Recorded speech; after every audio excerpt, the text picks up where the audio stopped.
नसीहत का हुक्म अल्लाह ने दिया, नबियों को दिया, रसूलों को दिया, वलियों को दिया, उनकी मारिफत हर ईमान वाले को दिया।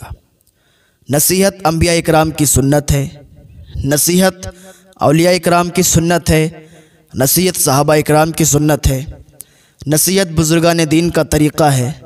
अंबिया को हुक्म है कि वो मेरे बंदों की नसीहत करें, औलिया को हुक्म है कि वो मेरे बंदों की नसीहत करें।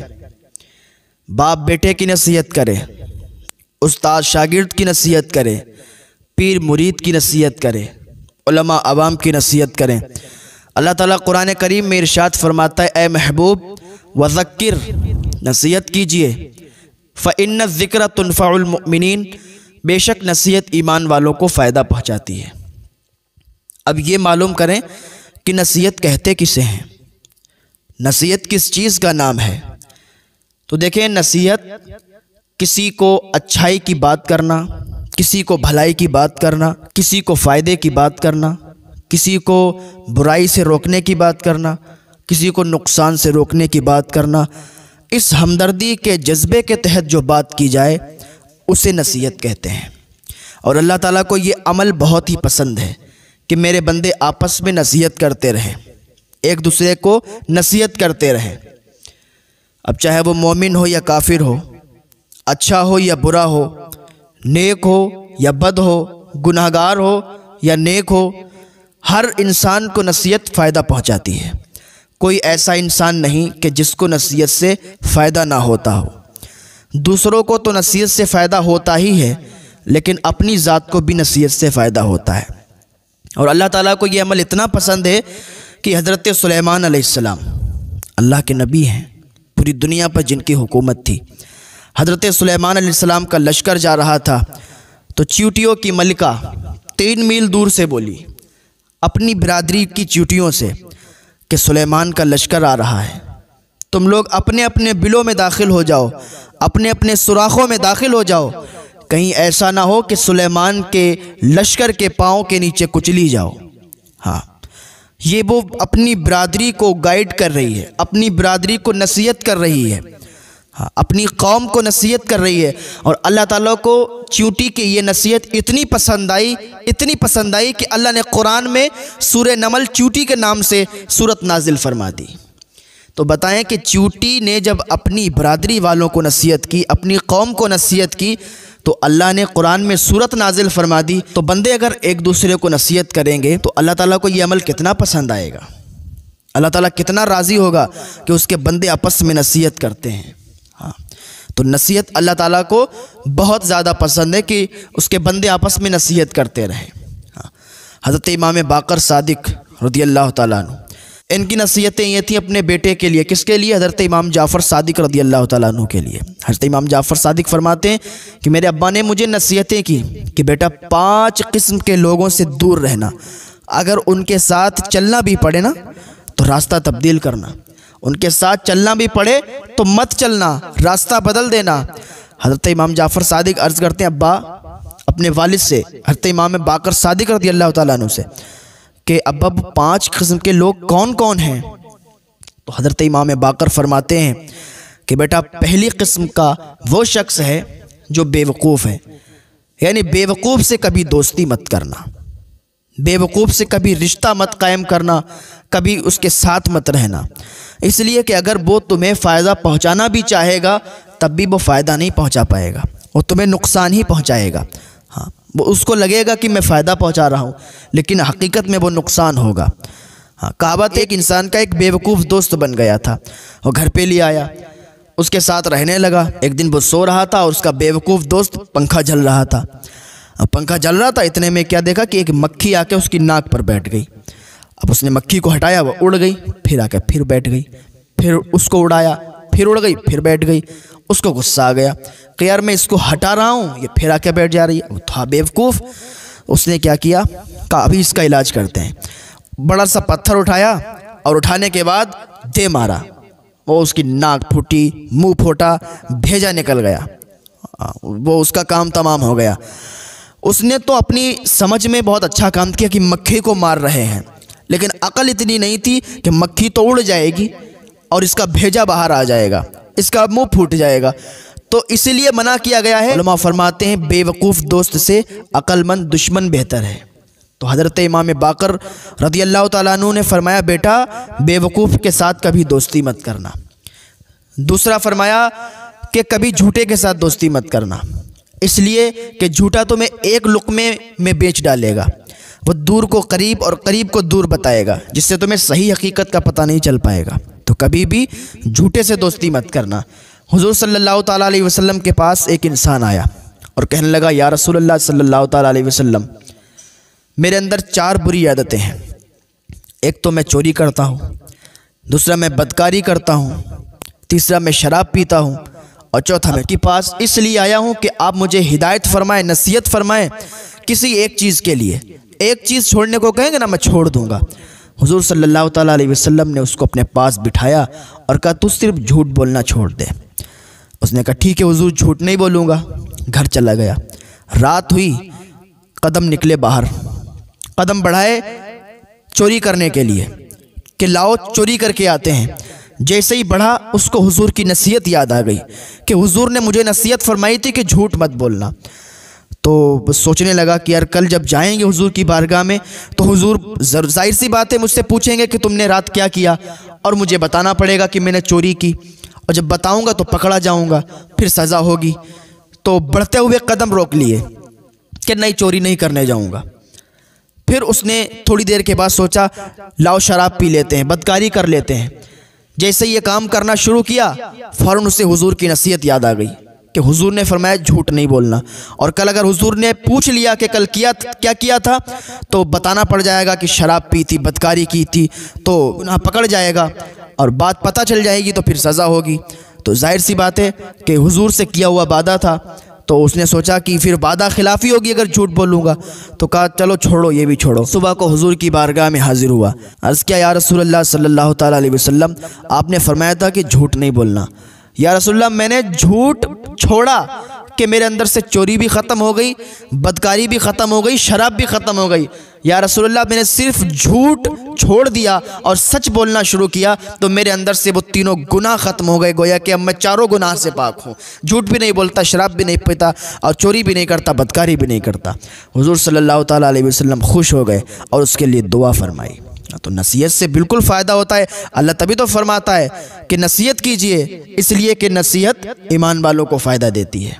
हज़रत लुक़मान हकीम, ये अल्लाह ताला को इतनी नसीहतें इनकी पसंद थी कि अल्लाह ताला ने इनकी नसीहतों को कुरान का हिस्सा बना दिया। सूरह लुक़मान नाजिल फरमाई। लुक़मान हकीम ने अपने बेटों को बुलाया, बेटे इधर आओ। बच्चे आके बैठ गए। कहने लगे, हमने 6000 नसीहतों में से सिर्फ 4 नसीहतें तुम्हारे लिए छोड़ी हैं। बच्चे अर्ज़ करने लगे, अब्बा बताओ क्या नसीहतें हैं।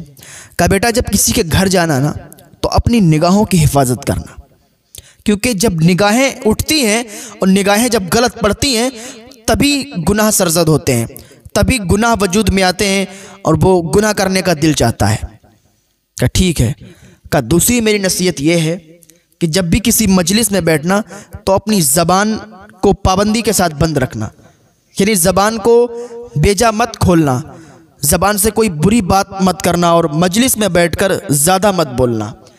कहा बेटा तीसरी नसीहत ये है कि जब खाना खाने बैठना दस्तरखान पर तो कम खाना, क्योंकि अच्छी सेहत का राज, अच्छी तंदुरुस्ती का राज कम खाने में है, तो अपने मैदे की हिफाजत करना। और चौथी नसीहत ये है, बेटे नमाज को कभी मत भूलना। नमाज का जैसे ही टाइम आए फ़ौरन नमाज पढ़ना और अपने दिल की हिफाजत करना, सजदों को लंबा करना। ये 4 नसीहतें हज़रत लुक़मान हकीम ने अपने बेटों को दी और कहा 2 चीज़ों को कभी मत भूलना, एक तो अपने रब को कभी मत भूलना और दूसरा कभी मौत को नहीं भूलना। हाँ, हज़रत सुलेमान अलैहिस्सलाम बैठे हुए थे, आपके पास एक इंसान आ गया, बैठ गया, एक शख्स बैठ गया। इतनी देर में मलकुल मौत एक आदमी की शक्ल में, इंसानी शक्ल में हज़रत सुलेमान अलैहिस्सलाम के पास आए और वो बार बार घूर घूर के उस इंसान को देख रहे थे। जब मलकुल मौत वापस चले गए तो वो इंसान हज़रत सुलेमान अलैहिस्सलाम से कहने लगा कि हज़रत ये कौन थे? तो हज़रत सुलेमान अलैहिस्सलाम फरमाने लगे ये मलकुल मौत थे। कहा ये मुझे घूर घूर के देख रहे थे, मुझे ऐसा लगता है ये मेरी रूह कब्ज़ करने वाले हैं। मैं डर रहा हूँ। हुजूर आप मुझे ऐसा करें, हवाओं को हुक्म दें कि मुझे हिंदुस्तान भेज दें। हवाओं को आप हुक्म दें कि मुझे फ़ौरन अभी यहाँ से उठा के हिंदुस्तान पहुँचा दे। हज़रत सुलेमान अलैहिस्सलाम ने हवाओं को हुक्म दिया, हवाओं ने उस इंसान को उठाया और हिंदुस्तान छोड़ दिया, हिंदुस्तान जाके रख दिया। अब वो इंसान जैसे हिंदुस्तान में उतरा, फ़ौरन मलकुल मौत आए और उसकी रूह को कब्ज़ कर लिया और उसे मौत आ गई, वो मर गया, उसका इंतकाल हो गया। फिर मलकुल मौत एक दिन हज़रत सुलेमान अलैहिस्सलाम के पास गए तो सुलेमान अलैहिस्सलाम पूछने लगे, तो मलकुल मौत कहने लगे कि मुझे हुक्म हुआ था कि इस इंसान की रूह कब्ज़ करना है, इतने इतने टाइम, इतने इतने वक्त इसकी रूह कब्ज़ करना है, लेकिन मैंने इसे आपके पास देखा तो मैं सोचने लगा ये यहाँ बैठा है और इसकी रूह तो हिंदुस्तान में निकालनी है।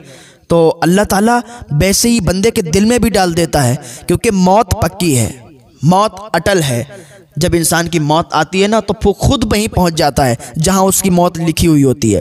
किसी की मौत कहीं लिखी होती है, किसी की कहीं लिखी होती है। आज हम यहाँ हिंदुस्तान में बरेली में हैं तो हो सकता है बरेली में ही मौत लिखी हो, और अगर लखीमपुर लिखी होगी तो अल्लाह जहन में डाल देगा और लखीमपुर ही पहुँच जाएंगे तो मौत आएगी। चठिया लिखी होगी तो अल्लाह जहन में डाल देगा, जब चठिया पहुँचेंगे तभी मौत आएगी। हाँ, तो जिसकी मौत जहाँ लिखी होती है इंसान वहाँ खुद पहुँच जाता है। तो मैं अर्ज़ कर रहा था कि हज़रत इमाम बाक़र सादिक ने अपने बेटे इमाम जाफ़र सादिक को 5 बातों के लिए रोका कि 5 लोगों से दोस्ती मत करना। किससे? एक तो बेवकूफ़ से दोस्ती नहीं करना, दूसरा झूठे से दोस्ती नहीं करना, तीसरा फासिक आदमी से दोस्ती नहीं करना, जो अलल ऐलान गुनाह करता है उससे कभी दोस्ती नहीं करना। बेटा जब वो अलल ऐलान गुनाह करता है, अल्लाह से बगावत करता है, जब वो अल्लाह का नहीं हो सकता तो तेरा कैसे हो सकता है? बेटा उससे कभी दोस्ती नहीं करना। और फरमाया चौथा बखील, बखील आदमी से कभी दोस्ती नहीं करना, इसलिए कि अगर तुम्हें कभी कोई ज़रूरत पड़ेगी, पैसों की ज़रूरत पड़ेगी और तुम उससे कहोगे तो वो हाथ ऊँचा कर लेगा और ना देने के तरह तरह के बहाने बनाएगा। तो बखील आदमी से कभी दोस्ती नहीं करना। बखील अल्लाह से दूर, जन्नत से दूर, लोगों से दूर, और सखी अल्लाह से करीब, जन्नत से करीब, लोगों से करीब।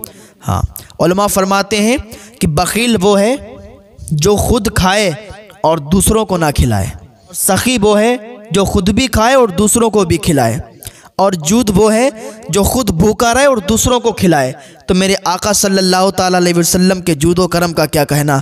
आला हज़रत फरमाते हैं, वाह क्या जूदो करम है शहे बतहा तेरा, नहीं सुनता ही नहीं मांगने वाला तेरा। मौलाए कायनात हज़रत अली रदी अल्लाह ताला अन्हु कूफा में जाते हैं, लोग कहते हैं हज़रत हातिम ताई बड़ा ही सखी आदमी था, उसके 10 दरवाजे थे, एक ही फ़कीर 10 दरवाज़ों पर बार बार आता तो वो बार बार नवाजता, बार बार उसे देता, और ये भी नहीं पूछता कि तू पहले दरवाजे पर आया है, तो पहले भीख ले चुका है, तो पहले यहाँ से खैरात ले चुका है।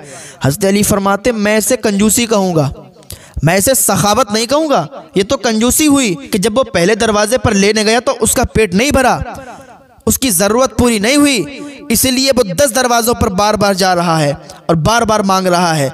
अगर तुम्हें सखावत देखनी है ना तो मेरे आका सल्लल्लाहु ताला अलैहि वसल्लम की देखो कि अगर एक बार आपसे किसी ने सवाल किया तो आपने इतना नवाज दिया, इतना नवाज दिया कि पूरी ज़िंदगी उसे मांगने की ज़रूरत नहीं पड़ी।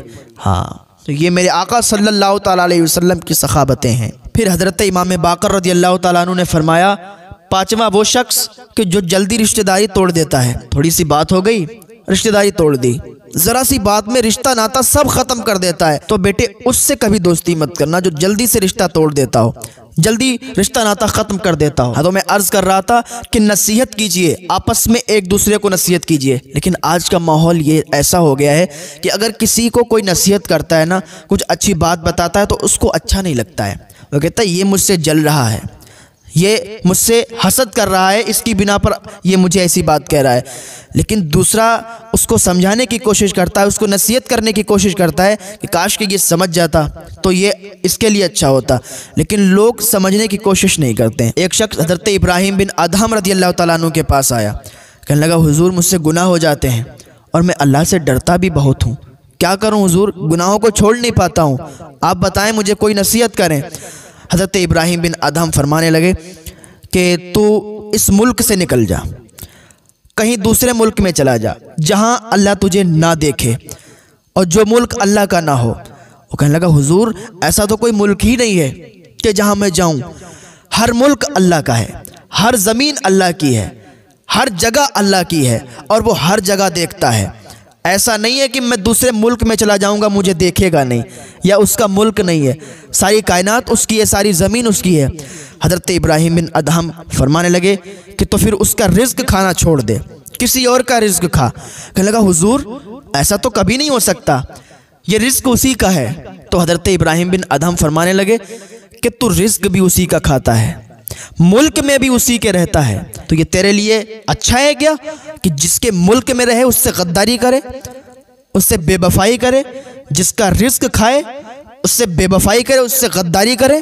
फिर हज़रत इब्राहीम बिन अदहम ने फरमाया कि जब मौत का फरिश्ता तेरे पास आए ना तो कह देना थोड़ा रुक जाओ, अभी मुझे टाइम दे दो, थोड़ा मैं ये काम कर लूँ वो काम कर लूँ, थोड़ा सा मुझे मोहलत दे दो। वो कहने लगा हुजूर ये भी तो नहीं हो सकता, क्योंकि वो मौत का फरिश्ता है ना, वो टाइम का इंतज़ार नहीं देखता है, वो मोहलत नहीं देता। जब मौत लिखी होती है फ़ौरन कब्ज़ कर लेता है और चला जाता है। फिर हज़रत इब्राहीम बिन अदहम ने फरमाया कि तू जब जहन्नम में जाने लगेगा तो जहन्नम के फरिश्तों से कहना रुक जाओ, मुझे दोज़ख में मत डालो, मुझे जन्नत में ले चलो। कहने लगा हुजूर ये कैसे हो सकता है, वो जब फैसला हो जाएगा और मुझे दोज़ख की तरफ ले जा रहे होंगे फिर तो मैं कितना भी गिड़गिड़ाऊंगा, कितना भी रोऊंगा, कितना भी चिल्लाऊंगा, वो नहीं सुनने वाले, और तो मुझे दोज़ख में डाल देंगे, दोज़ख की आग में जलाएंगे, दोज़ख की आग में दगाएंगे। तो हज़रत इब्राहीम बिन अदहम ने फरमाया तेरे लिए कितनी बुरी बात है कि जिसका रिस्क खाए उससे बेवफाई करे, जिसके मुल्क में रहे उससे गद्दारी करे, और ना वो तुझे मोहलत देगा, ना तुझे दोज़ख से निकाल के जन्नत में भेजेगा तेरे गिड़गिड़ाने पर। तो तेरे लिए कितनी बुरी बात है, अब तू खुद समझदार है तो खुद समझ ले। इतनी बात उसने जब सुनी ना, इतनी नसीहत सुनी तो कदमों पे गिर गया, कहा हुजूर मैं अल्लाह की बारगाह में तौबा करता हूँ, आप मेरे हक़ में दुआ फरमाएं, मैं सारे गुनाहों से तौबा कर रहा हूँ और इंशाअल्लाह आज के बाद कोई गुनाह नहीं करूँगा, क्योंकि मुझे अब खौफ आने लगा है, मुझे मेरा दिल घबराने लगा है कि अल्लाह का अज़ाब बड़ा सख्त है, वो जब पकड़ने पे आता है तो फिर कोई छुटा ही नहीं सकता उसे। हाँ, उसका अज़ाब बड़ा सख्त है। अल्लाह रहीम है, करीम है, गफूरुर रहीम है, वो बख्शने पे आए तो उससे बड़ा कोई बख्शने वाला नहीं है, कोई माफ़ फरमाने वाला नहीं है। अल्लाह ताला खुद फरमाता है मेरे बंदे आ तो सही, मैं तौबा कबूल फरमाने वाला हूँ, मैं तेरी तौबा कबूल फरमाऊँगा। तो किधर जा रहा है, आ तो सही एक बार। एक माँ होती कितना प्यार करती है, लेकिन वो अल्लाह तो 70 माओं से ज़्यादा प्यार करने वाला है। वही क़हार जब्बार भी है, उसकी पकड़ सख्त है, उसकी पकड़ से कोई नहीं बच सका। तो वो माफ़ करने वाला भी है, प्यार करने वाला भी है और क़हार जब्बार भी है। तो अल्लाह की बारगाह में सच्चे दिल से ताइब हो जाएं, सच्चे दिल से तौबा करें, अल्लाह ताला आपको एक तौबा से माफ़ फरमा देगा। आप कहाँ हो यार, सोचते हो कि हम तौबा करेंगे पता नहीं कबूल होगी नहीं होगी। अल्लाह तो बुलाता है मेरे बंदे आ तो सही, मैं तेरी तौबा कबूल फरमाऊँगा। तो अल्लाह की बारगाह में आप आएँ और अल्लाह की बारगाह में गिड़गिड़ा के रो के दुआ करें, अल्लाह ताला तुम्हारी दुआओं को कबूल फरमाएगा। अल्लाह रब्बुल इज़्ज़त की बारगाह में दुआ है अल्लाह हमें नेक अमल करने की तौफीक अता फरमाए, अल्लाह हमें हिदायत की तौफीक अता फरमाए।